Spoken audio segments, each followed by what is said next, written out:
বন্ধুরা, আজকে আমি আপনাদেরকে ঘুরে ঘুরে দেখাবো বরিশাল বিভাগের অন্যতম একটি নদী পায়রা নদীর উপরে নির্মিত সুন্দর চমৎকার একটি ব্রিজ। চলুন তাহলে আমার সাথে আপনারাও ব্রিজটা উপভোগ করুন। বাংলাদেশের বুক জুড়ে অসংখ্য নদী এবং খাল জলের মতো ছড়িয়ে ছিটিয়ে আছে। প্রাচীনকালে নদী এবং নদীর যানবাহন মানুষের যোগাযোগ ব্যবস্থার অন্যতম মাধ্যম ছিল। আধুনিকতার সাথে সাথে জলপথের পাশাপাশি স্থলপথেও নির্মাণ করা হয়েছে অসংখ্য ব্রিজ, কালভার্ট। তেমনই একটি সেতু বরিশাল এবং পটুয়াখালীকে সংযুক্ত করেছে, যেটি পায়রা নদীর উপরে নির্মিত এবং এটার নাম হচ্ছে পায়রা সেতু। পায়রা সেতুর কারণে বরিশাল এবং ঢাকার সাথে পটুয়াখালী এবং পর্যটন নগরী কুয়াকাটার দূরত্ব কমেছে অনেক। যোগাযোগে এসেছে স্বস্তি এবং গতি। তাছাড়া দেশের অন্যতম সমুদ্র বন্দর পায়রা বন্দরও কিন্তু এই রাস্তার পাশেই।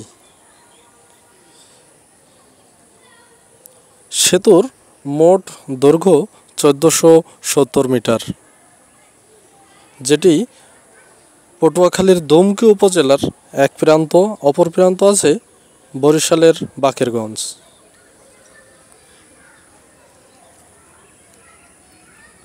সেতুর নিচে দারুণ কিছু রাইড আছে, যেখানে বাচ্চা সহ পরিবার নিয়ে অনেকেই বেড়াতে আসলে অবকাশ যাপন করতে পারে।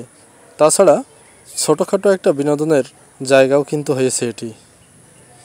সেতুর নিচ দিয়ে এবং নদীর তীর ঘেঁষে অসংখ্য গড়ে ওঠা ছোট ছোট খাবারের দোকান পসরা সাজিয়ে বসে বিকাল থেকে রাত অবধি। চাইলে আপনারা নদীতে জনপ্রতি ট্রলার ভাড়া করে ঘুরতে পারেন, পানিতে ভেসে ভেসে উপভোগ করতে পারেন এই সেতুর সৌন্দর্য।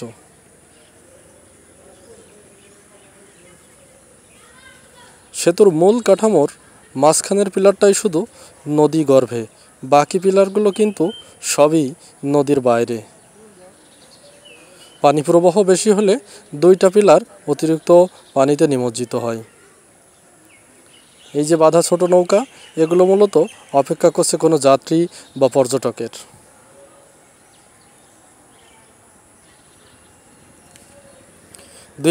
সালের 24শে অক্টোবর মূল কাঠামো যান চলাচলের জন্য উন্মুক্ত করে দেওয়া হয়। তখন থেকেই পটুয়াখালী বরিশালবাসীর কাছে এই সেতু যেন এক আশীর্বাদের নাম। বন্দর নগরী পায়রা এবং পর্যটন নগরী কুয়াকাটার সাথে আমাদের যোগাযোগ ব্যবস্থা হয়েছে সহজ এবং দ্রুততর। সন্ধ্যাবেলা রঙিন আলোয় উজ্জ্বল হয়ে ওঠে সেতু। অনেকেই তাই রাতের বেলা এর সৌন্দর্য দেখতে ভুল করেন না। এ পথে আগত যাত্রী এবং স্থানীয়দের কাছে এই সেতু যেন এক আশীর্বাদের নাম।